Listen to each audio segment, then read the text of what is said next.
नमस्कार दोस्तों, किस्से कहानियों की दुनिया में आपका स्वागत है। आप सुन रहे हैं मुंशी प्रेमचंद की कहानी मृतक भोज। कहानी पसंद आए तो वीडियो को लाइक कीजिए और चैनल को सब्सक्राइब कीजिए। तो आइए सुनते हैं। सेठ रामनाथ ने रोग शैया पर पड़े पड़े निराशापूर्ण दृष्टि से अपनी स्त्री सुशीला की ओर देखकर कहा, मैं बड़ा अभागा हूँ शीला, मेरे साथ तुम्हें सदैव दुख भोगना पड़ा। अब गृहस्थी का भार तुम्हारे ऊपर है। मैंने रुपए नहीं छोड़े, लेकिन जो कुछ है उससे तुम्हारा जीवन किसी तरह कट जाएगा। ये राजा क्यों रो रहा है? सुशीला ने आंसू पोंछकर कहा, जिद्दी हो गया है और क्या। आज सवेरे से रट लगाए हुए है कि मैं मोटर लूँगा। 5 रुपए से कम में आएगी मोटर? सेठ जी को इधर कुछ दिनों से दोनों बालकों पर बहुत स्नेह हो गया था। बोले, तुम मंगा दो ना एक। बेचारा बच्चा कब से रो रहा है। क्या क्या अरमान दिल में थे, सब धूल में मिल गए। रानी के लिए एक विलायती गुड़िया भी मंगवा दो। दूसरों के खिलौने देखकर तरसती रहती है। जिस धन को प्राणों से प्रिय समझा, वह अंत को डॉक्टरों ने ही खाया। बच्चे मुझे क्या याद करेंगे कि बाप था। तीसरे दिन सेठ रामनाथ का देहांत हो गया। धनी के जीने से दुख बहुतों को होता है, सुख थोड़ों को। धनी के मरने से दुख थोड़ों को होता है, सुख बहुतों को। ब्राह्मणों की मंडली अलग सुखी है, पंडित जी अलग खुश हैं और शायद बिरादरी के लोग भी प्रसन्न हैं। आज 5वां दिन है। ये विशाल भवन सूना पड़ा है। लड़के न रोते हैं न हंसते हैं, मन मारे माँ के पास बैठे हैं और विधवा भविष्य की अपार चिंताओं के भार से दबी हुई निर्जीव सी पड़ी है। घर में जो रुपए बचे थे वे दाह क्रिया की भेंट हो गए और अभी सारे संस्कार बाकी पड़े हैं। भगवान, कैसे बेड़ा पार लगेगा।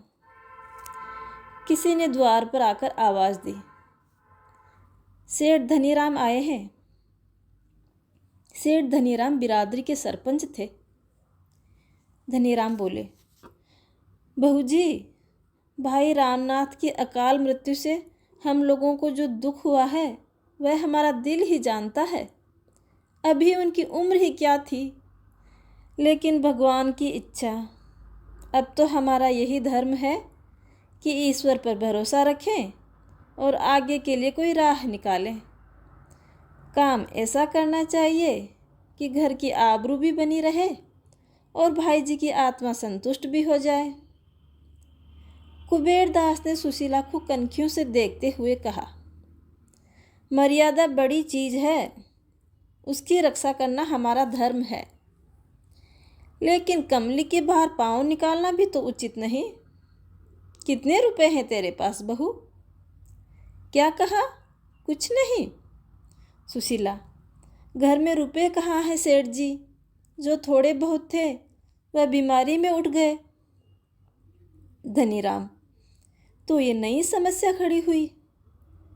ऐसी दशा में हमें क्या करना चाहिए कुबेरदास जी? कुबेरदास, जैसे हो भोजन तो करना ही पड़ेगा। हाँ, अपनी सामर्थ्य देख के करना चाहिए। मैं कर्ज लेने को नहीं कहूँगा। हाँ, घर में जितने रुपयों का प्रबंध हो सके उसमें हमें कोई कसर नहीं छोड़नी चाहिए। मृत जीव के साथ भी तो हमारा कुछ कर्तव्य है। अब तो वह फिर कभी ना आएगा, उससे सदैव के लिए नाता टूट रहा है। इसलिए सब कुछ हैसियत के मुताबिक करना चाहिए। ब्राह्मणों को तो भोजन देना ही पड़ेगा, जिससे कि मर्यादा का निर्वाह हो। धनीराम ने कुबेरदास की ओर देखकर कहा, तब तो यह मकान बेचना पड़ेगा। कुबेरदास, इसके सिवाय और कोई रास्ता भी नहीं। नाक कटाना तो अच्छी बात नहीं। रामनाथ का कितना नाम था, बिरादरी के स्तंभ थे। यही इस समय एक उपाय है। 20,000 रुपये मेरे आते हैं, सूद बट्टा लगाकर कोई 25,000 रुपये हो जाएंगे, बाकी भोज में खर्च हो जाएगा। अगर कुछ बचा रहा तो बाल बच्चों के काम आ जाएगा। धनीराम, आपके यहाँ कितने पर बंधक रखा था? कुबेर, 20,000 रुपये पर, 1 रुपये सैकड़े सूद था। धनी, मैंने तो कुछ कम ही सुना था। कुबेर, उसका तो रहनामा रखा है, जबानी बातचीत थोड़ी ना है। मैं 2-4 हज़ार के लिए झूठ थोड़ी ना बोलूँगा। धनी, नहीं नहीं, ये मैं कब कहता हूँ। तो तूने सुन लिया भाई, पंचों की सलाह है कि मकान बेच दिया जाए। सुशीला का छोटा भाई संतलाल भी इसी समय आ पहुंचा। यह अंतिम वाक्य उसके कान में पड़ गया। बोल उठा, किस लिए मकान बेच दिया जाए? बिरादरी के भोजन के लिए? बिरादरी तो खा पी कर राह लेगी। इन अनाथों की रक्षा कैसे होगी? इनके भविष्य के लिए भी तो कुछ सोचना चाहिए। धनीराम ने कोप भरी आंखों से देखकर कहा, आपको इन मामलों में टांग अड़ाने की कोई अधिकार नहीं है। केवल भविष्य की चिंता करने से ही काम नहीं चलता। मृतक का पीछा भी किसी तरह सुधारना ही पड़ता है। आपका क्या बिगड़ेगा? हंसी तो हमारी होगी। संसार में मर्यादा से प्रिय कोई वस्तु नहीं। मर्यादा के लिए प्राण तक दे देते हैं। जब मर्यादा ही नहीं रहेगी तो और क्या बचेगा? जैसा चाहे करो, पर हमसे कोई सरोकार न रखना। चलिए कुबेरदास जी, चलें। सुशीला ने भयभीत होकर कहा, भैया की बातों पे विचार न कीजिए। इनकी आदत है। मैंने तो आपकी बात नहीं टाली। आप मेरे बड़े हैं, घर का हाल आपको मालूम है। मैं अपने स्वामी की आत्मा को दुखी करना नहीं चाहती, लेकिन जब उनके बच्चे ही ठोकरें खाएंगे तो क्या उनकी आत्मा दुखी न होगी? बेटी का ब्याह करना भी तो है, लड़के को पढ़ाना लिखाना भी है। ब्राह्मणों को खिला दीजिए, लेकिन बिरादरी करने की मुझ में सामर्थ्य नहीं। दोनों महानुभावों को जैसे थप्पड़ सी लगी। इतना बड़ा अधर्म! भला ऐसी बात भी कहीं जुबान से निकाली जाती है? पंच लोग अपने मुंह में कालिक न लगने देंगे। दुनिया विधवा को न हंसेगी, हंसी होगी पंचों की। ये जग हंसाई वे कैसे सह सकते हैं? ऐसे घर के द्वार पर झांकना भी पाप है। सुशीला ने दोनों बालकों को सामने करके करबद्ध होकर कहा, पंचों, मेरे बच्चों का मुख देखिए। मेरे घर में जो कुछ है वह आप सब ले लीजिए, लेकिन मकान छोड़ दीजिए। मुझे कहीं ठिकाना न मिलेगा। मैं आपके पैरों पड़ती हूँ, मकान इस समय न बेचिए। कुबेर ने अंत में कहा, देख भाई, बाजार की दशा इस समय खराब है। रुपए किसी से उधार नहीं मिल सकते। बाल बच्चों के भाग में लिखा होगा तो भगवान और किसी हीले दे देगा। हीले रोजी, बहाने मौत। बाल बच्चों की चिंता मत कर। भगवान जिनको जन्म देते हैं उसकी जीविका की जुगत पहले ही कर देते हैं। हम तुझे समझाकर हार गए। अगर तू अब भी अपना हट न छोड़ेगी तो हम बात भी न पूछेंगे। फिर यहाँ तेरा रहना मुश्किल हो जाएगा। शहर वाले तेरे पीछे पड़ जाएंगे। विधवा सुशीला अब और क्या करती? पंचों से लड़कर वह कैसे रह सकती थी? पानी में रहकर मगर से कौन बैर कर सकता है? घर में जाने के लिए उठी, पर वही मूर्छित होकर गिर पड़ी। अभी तक आशा संभाले हुए थी कि बच्चों के पालन पोषण में अपना वैधव्य भूल जाऊंगी, पर अब तो अंधकार ही अंधकार था चारों तरफ। 5वें दिन प्रातःकाल ब्रह्म भोज हुआ। संध्या समय बिरादरी का जीवनवार हुआ। सुशीला के द्वार पर बग्गियों मोटरों की कतारें खड़ी थी। भीतर मेहमानों की पंगतें थी। आंगन, बैठक, दालान, बरोठा, ऊपर की छत, नीचे ऊपर मेहमानों से सारा घर भरा हुआ था। लोग भोजन करते थे और पंचों को सहराते थे। खर्च तो सभी करते हैं, पर इंतजाम का सलीका होना चाहिए। ऐसे स्वादिष्ट पदार्थ बहुत कम ही खाने को मिलते हैं। धनीराम ने नम्रता से कहा, आप भाइयों की दया है जो ऐसा कहते हो। रामनाथ से मेरे भाईचारे का व्यवहार था, हम न करते तो कौन करता। 4 दिन से सोना नसीब नहीं हुआ। इसी व्यवस्था की जुगत में लगा हूँ कि भोजन अच्छे से संपन्न हो जाए। मेहमान लोग बखान बखान कर माल उड़ा रहे थे। उधर कोठरी में बैठी सुशीला सोच रही थी। सब पेटों पे हाथ फेर फेर कर भोजन कर रहे हैं। कोई इतना भी नहीं पूछता कि अनाथों के लिए बचा भी है कि नहीं। 1 महीना गुजर गया। सुशीला को एक एक पैसे की तंगी हो गई थी। नकद था ही नहीं, गहने भी निकल गए। अब थोड़े से बर्तन बचे थे और महीना पूरा होते होते उसके पास वह भी न रहे। बेचारा संतलाल एक दुकान पर मुनीम था। कभी कभार वह आकर 1 आधा रुपया दे देता। ऐसे ही दिन कट रहे थे। एक दिन शाम को सुशीला चूल्हा जलाए रोटियां सेक रही थी और दोनों बालक चूल्हे के पास रोटियों को क्षुधित नेत्रों से देख रहे थे। चूल्हे के दूसरे एले पर दाल थी। दाल के पकने का इंतजार था। लड़की 11 साल की थी, लड़का 8 साल का। मोहन अधीर होकर बोला, अम्मा मुझे रूखी रोटियां ही दे दो, बड़ी भूख लगी है। सुशीला, अभी दाल कच्ची है भैया। रेवती, मेरे पास एक पैसा है, मैं उसका दही ले आऊं। सुशीला, तूने पैसा कहाँ पाया। रेवती, मुझे कल अपनी गुड़िया की पिटारी में मिल गया था अम्मा। सुशीला, लेकिन जल्दी आई हो बेटा। रेवती दौड़कर बाहर गई और थोड़ी देर में एक पत्तल पर जरा सा दही ले आई। माँ ने रोटी सेक कर दी। मोहन दही से खाने लगा। उसी वक्त 2 आदमियों ने आवाज़ दी। रेवती ने बाहर जाकर पूछा, ये सेठ कुबेरदास के आदमी थे, मकान खाली करवाने आए थे। क्रोध से सुशीला की आंखें लाल हो गई।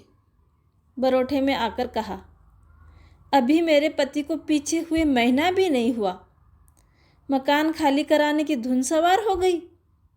मेरा 50,000 का घर 30,000 में ले लिया, 5,000 सूद के उड़ा लिए, फिर भी तस्कीन नहीं होती। कह दो, मैं अभी खाली नहीं करूँगी। मुनीम ने नम्रता से कहा, बाई जी, मेरा क्या अख्तियार है, मैं तो केवल संदेशिया हूँ। जब चीज़ दूसरे की ही हो गई तो आपको छोड़नी तो पड़ेगी ही, झंझट करने का क्या मतलब। सुशीला भी समझ गई, ठीक ही कहता है। मुनीम ने पूछा, तो कल सवेरे तक खाली हो जाएगा। सुशीला, हाँ हाँ कहती तो हूँ, लेकिन सवेरे तक क्यों, मैं अभी खाली कर दिए देती हूँ। मेरे पास कौन सा बड़ा सामान रखा है। तुम्हारे सेठ जी का रात भर का किराया मारा जाएगा। जाकर ताला वाला ले आओ, या साथ ही लेके आए हो। जिस वक्त यह घर बनवाया था, मन में कितनी उमंगें थी। उसके प्रवेश में कई हजार ब्राह्मणों का भोजन हुआ था। सुशीला को इतनी दौड़ धूप करनी पड़ी थी कि वह महीने भर बीमार रही थी। इसी घर में उसके 2 लड़के मरे, यही उसका पति मरा। मरने वालों की स्मृतियों ने इसकी एक एक ईंट को पवित्र कर दिया था। एक एक पत्थर मानो उसके हर्ष में खुशी और उसके शोक में दुखी होता था। वह घर आज छूटे जा रहा है। उसने रात एक पड़ोसी के घर में काटी और दूसरे दिन 10 रुपये महीने पर एक गली में दूसरा मकान किराए पे ले लिया। इस नए कमरे में इन अनाथों ने 3 महीने जिस कष्ट से काटे, वह समझने वाले ही समझ सकते हैं। भला हो बेचारे संतलाल का, वह 10-5 रुपये से मदद कर दिया करता था। अगर सुशीला दरिद्र घर की होती तो पिसाई करती, कपड़े सीती, किसी के घर में टहल करती, पर जिन कामों को बिरादरी नीचा समझती है उसका सहारा भी कैसे लेती। नहीं तो लोग कहते ये सेठ रामनाथ की स्त्री है, उस नाम की भी तो लाज रखनी थी। समाज के चक्रव्यूह से किसी तरह तो छुटकारा मिलता ही नहीं। लड़की के 2-1 गहने बचे थे, वह भी बिक गए। जब रोटियों ही के लाले थे तो घर का किराया कहाँ से आता। 3 महीने बाद घर का मालिक, जो उसी बिरादरी का एक प्रतिष्ठित व्यक्ति था और जिसने मृतक भोज में खूब बढ़ बढ़कर हाथ मारे थे, अधीर हो उठा। बेचारा कितना धैर्य रखता। 30 रुपये का मामला है, रुपये अठन्नी की बात होती तो छोड़ भी देता, इतनी बड़ी रकम नहीं छोड़ी जाती। आखिर एक दिन सेठ जी ने आकर लाल लाल आंखें करके कहा, अगर तू किराया नहीं दे सकती तो घर खाली कर दे। सुशीला बोली, सेठ जी, मेरे पास रुपए होते तो पहले आपका किराया देकर तब पानी पीती। आपने इतनी मुरव्वत की, इसके लिए मेरा सिर आपके चरणों पर हमेशा झुका रहेगा। लेकिन अभी मैं बिल्कुल खाली हाथ हूँ। ये समझ लीजिए कि एक भाई के बाल बच्चों की परवरिश कर रहे हैं, और क्या कहूँ। सेठ, चल चल, इस तरह की बातें बहुत सुन चुका मैं। बिरादरी का आदमी हूँ तो क्या उसे चूस ही लोगे। इसी समय रेवती भी आकर खड़ी हो गई। सेठ जी ने उसे सिर से पांव तक देखा और तब किसी कारण से बोले, अच्छा, ये लड़की तो सयानी हो गई, कहीं इसकी सगाई की बातचीत नहीं की। रेवती तुरंत भाग गई। सुशीला ने इन शब्दों में आत्मीयता की झलक पाकर पुलकित कंठों से कहा, अभी तो कहीं बातचीत नहीं हुई सेठ जी।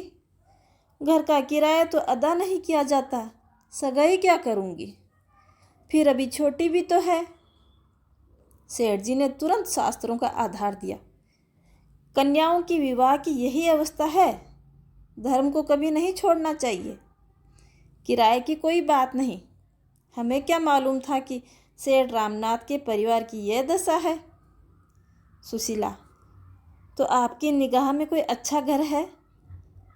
यह तो आप जानते ही हैं, मेरे पास लेने देने के लिए कुछ नहीं है। झाबरमल, इस सेठ जी का यही नाम था। लेन देन का कोई झगड़ा नहीं होगा बाई जी, ऐसा घर है, लड़की आजीवन सुखी रहेगी, लड़का भी उसके साथ ही रह सकता है, कुल का सच्चा है, हर तरह से संपन्न परिवार है। हाँ, वह दूज पर है। सुशीला, उम्र अच्छी होनी चाहिए, दूज पर तो कोई बात नहीं। झाबरमल, उम्र भी कुछ ज़्यादा नहीं, अभी 40वां ही साल है उसका, पर देखने में अच्छा हष्ट-पुष्ट है। मर्द की उम्र उसका भोजन है। बस ये समझ लो कि परिवार का उद्धार हो जाएगा। सुशीला ने अनिच्छा के भाव से कहा, अच्छा, मैं सोचकर जवाब दूंगी, एक बार मुझे दिखवा देते। झाबरमल, दिखाने को कहीं नहीं जाना है बाई, वह तो तेरे सामने ही खड़ा है। सुशीला ने घृणापूर्ण नेत्रों से उसकी ओर देखा। इस 50 साल के बूढ़े की यह हवस। ये दुष्ट समझता है कि इसके प्रलोभन में पड़कर मैं अपनी लड़की इसके गले बांध दूंगी। वह अपनी बेटी को आजीवन कुंवारा रख लेगी, पर ऐसे मृतक से विवाह करके उसका जीवन नष्ट न करेगी। पर उसने अपने क्रोध को शांत किया। समय का फेर है, नहीं तो ऐसे को क्या ऐसा प्रस्ताव लेके आने का साहस भी होता। बोली, आपकी इस कृपा के लिए आपको धन्यवाद देती हूँ सेठ जी, पर मैं कन्या का विवाह आपसे न कर सकती। झाबरमल, तो और क्या तू समझती है, तेरी कन्या के लिए बिरादरी में कोई राजकुमार मिलेगा? सुशीला, मेरी लड़की कुंवारी ही रह जाएगी सेठ जी। झाबरमल, और रामनाथ के नाम को कलंकित करोगी? सुशीला, मुझसे ऐसी बातें करते लाज नहीं आती? नाम के लिए घर खो दिया, संपत्ति खो दी, पर कन्या कुएं में नहीं डाल सकती अब। झाबरमल, तो मेरा किराया दे दो। सुशीला, अभी मेरे पास रुपए नहीं हैं। झाबरमल ने भीतर घुसकर गृहस्थी की एक एक वस्तु निकाल निकाल के गली में फेंकना शुरू कर दिया। घड़ा फूट गया, मटके के टुकड़े टुकड़े हो गए, संदूक के कपड़े बिखर गए। सुशीला तटस्थ खड़ी अपने अधीन की एक क्रूर कीड़ा देख रही थी। घर का यूं विध्वंस करके झाबरमल ने घर में ताला डाल दिया और अदालत से रुपए वसूल करने की धमकी देकर चला गया। बड़ों के पास धन है, छोटों के पास हृदय। उसी मकान से मिली हुई एक साग भाजी बेचने वाली खटिकन की दुकान थी। वृद्धा, विधवा, निपुती स्त्री थी। बाहर से आग, भीतर से पानी झाबरमल को सैकड़ों सुनाई और सुशीला की एक एक चीज़ उठाकर अपने घर में ले आई। मेरे घर में रहो बहू, मुरौवत में आ गई, नहीं तो उनकी मूछें उखाड़ लेती। मौत सिर पे नाच रही है, आगे नाथ न पीछे पगाह, और धन के पीछे मरा जाता है। जाने छाती पे लाद के ले जाएगा क्या धन को। तुम चलो मेरे घर में रहो, मेरे यहाँ किसी बात का कोई खटका नहीं। बस मैं अकेली ही रहती हूँ, एक टुकड़ा रोटी का मुझे भी दे देना। सुशीला ने डरते डरते कहा, माता, मेरे पास शेर भर आटे के सिवा और कुछ नहीं, मैं तुम्हें किराया कहाँ से दूंगी। बुढ़िया ने कहा, झाबरमल नहीं हूँ बहू, न कुबेर दास हूँ। मैं तो समझती हूँ जिंदगी में सुख भी है, दुख भी है। सुख में इतराओ मत, दुख में घबराओ मत। तुम ही से 4 पैसे कमाकर अपना पेट पालती हूँ। तुम्हें उस दिन भी देखा था जब तुम महल में रहती थी, और आज भी देख रही हूँ जब तुम अनाथ हो। जो मिजाज तब था वही अब है। मेरे धन्य भाग कि तुम मेरे घर में आओ, मेरी आंखें फूटें जो तुमसे किराया मांगूं। इन सांत्वना से भरे हुए सरल शब्दों ने सुशीला के हृदय का बोझ हल्का कर दिया। उसने देखा, सच्ची सज्जनता भी दरिद्रों और नीचों के ही पास रहती है। बड़ों की दया भी होती है अहंकार का दूसरा रूप। इस खटिकन के साथ रहते हुए सुशीला को 6 महीने हो गए। सुशीला का उससे दिन दिन स्नेह बढ़ता ही गया। वह जो कुछ पाती लाकर सुशीला के हाथ में रख देती। दोनों बालक उसकी आंखों के तारे थे। मजाल न थी कि पड़ोस का कोई आदमी उन्हें कड़ी आंखों से देख भी ले। बुढ़िया दुनिया सिर पे उठा लेती थी। संतलाल हर महीने कुछ न कुछ दे दिया करता था, उसी से रोटी दाल चल रही थी। कार्तिक का महीना था, ज्वर का प्रकोप हो रहा था। मोहन एक दिन खेलता खेलता बीमार पड़ गया और 3 दिन तक अचेत पड़ा रहा। ज्वर इतने जोर पर था कि पास खड़े रहने से भी लपट सी निकलती थी। बूढ़िया ओझे सियानों के पास दौड़ती फिरी, पर ज्वर उतरने का नाम ही न लेता था। सुशीला को भय हो गया, यह कहीं टाइफाइड न हो। इससे उसके प्राण सूखे जा रहे थे।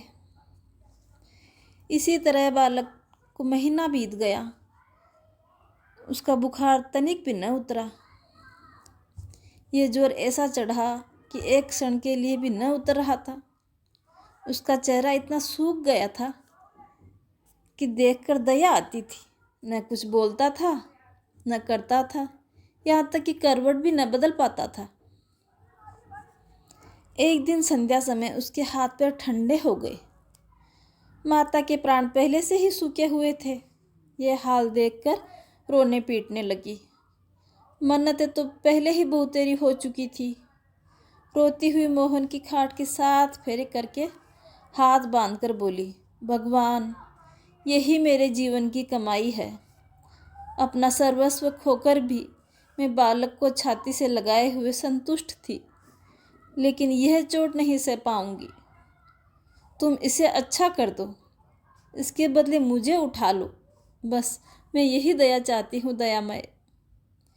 संसार के रहस्य को कौन समझ सकता है। सुशीला को उसी दिन रात को ज्वर आ गया और उसी दिन मोहन का ज्वर उतर गया। मालूम नहीं देवता बैठे हुए सुन ही रहे थे क्या। उसकी याचना अक्सर से पूरी हुई। 15वें दिन मोहन चारपाई से उठकर माँ के पास आया और उसकी छाती पर सिर रखकर रोने लगा। माता ने उसके गले में बाहें डालकर उसे छाती से लगा लिया और बोली, क्यों रोते हो बेटा, मैं अच्छी हो जाऊंगी। अब मुझे क्या चिंता है, भगवान पालने वाले हैं, वही तुम्हारे रक्षक हैं, वही तुम्हारे पिता हैं। अब मैं सब तरफ से निश्चिंत हूँ, जल्द ही अच्छी हो जाऊंगी। उसी रात को दुखी और विपत्ति की मारी हुई यह अनाथ विधवा दोनों अनाथ बालकों को भगवान पर छोड़कर परलोक सिधार गई। इस घटना को 3 साल हो गए हैं। मोहन और रेवती दोनों उसी वृद्धा के पास रहते हैं। बुढ़िया माँ तो नहीं, लेकिन माँ से बढ़कर है। रोज़ मोहन को रात की रखी हुई रोटियां खिलाकर गुरुजी की पाठशाला में पहुंचा आती है। छुट्टी के समय जाकर लेवा आती है। रेवती का अब 14वां साल है। वह घर का सारा काम, पीसना कूटना, चौका बर्तन, झाड़ू बुहारा सब कर लेती है। बुढ़िया सौदा बेचने चली जाती है तो वह दुकान पर भी बैठ जाती है। एक दिन बड़े पंच सेठ कुबेरदास ने उसे बुलावा भेजा और बोले, तुझे दुकान पर बैठते शर्म नहीं आती? सारी बिरादरी की नाक कटवा रखी है। खबरदार, जो कल से दुकान पर बैठी। मैंने तेरे विवाह के लिए झाबरमल जी को पक्का कर लिया है। सेठानी ने समर्थन किया, तू अब सयानी हुई है बेटी, अब तेरा इस तरह बैठना अच्छा नहीं लगता। लोग तरह तरह की बातें करने लगे हैं। सेठ झाबरमल तो राजी ही नहीं होते थे। हमने बहुत कह सुनकर राजी किया है। बस समझ ले कि रानी हो जाएगी। लाखों की संपत्ति है, लाखों की। तेरे धन्य भाग कि ऐसा वर मिला। तेरा छोटा भाई है, उसको भी कोई दुकान करा दी जाएगी। सेठ, बिरादरी की कितनी बदनामी है। सेठानी, है ही। रेवती ने लज्जित होकर कहा, मैं क्या जानूं, आप मामा से कहें। सेठ बिगड़कर, वह कौन होता है, टके पर मुनिमी करता है, उससे मैं क्या पूछूंगा। मैं बिरादरी का पंच हूँ, मुझे अधिकार है। जिस काम से बिरादरी का कल्याण देखूं वह करूं। मैंने और पंचों से राय ले ली है, सब मुझसे सहमत हैं। अगर तू यूं ही नहीं मानेगी तो हम अदालती कार्रवाई करेंगे। तुझे खर्च बरच का काम रहता ही होगा, ये लेती जा। ये कहते हुए उन्होंने 20 रुपये के नोट को रेवती की तरफ फेंक दिया। रेवती ने उठाकर वहीं पुर्जे पुर्जे कर डाले और तमतमाए मुख से बोली, बिरादरी ने तब हम लोगों की बात नहीं पूछी जब हम रोटियों के मोहताज थे। मेरी माता मर गई, कोई झांकने तक नहीं आया। मेरा भाई बीमार हुआ, किसी ने खबर तक न ली। ऐसी बिरादरी की मुझे परवाह नहीं। रेवती चली गई तो झाबरमल कोठरी से निकलकर आए। चेहरा उदास था। सेठानी ने कहा, लड़की बड़ी घमंडन है, आँख का पानी मर गया। झाबरमल, 20 रुपये खराब हो गए, ऐसा फाड़ा है कि जुड़ भी न सकेगा। कुबेरदास, तुम घबराओ नहीं, मैं इसे अदालत से ठीक करूँगा, जाती कहाँ है। झाबरमल, अब तो आप ही का भरोसा है। बिरादरी के बड़े पंच की बात कहीं मिथ्या हो सकती है।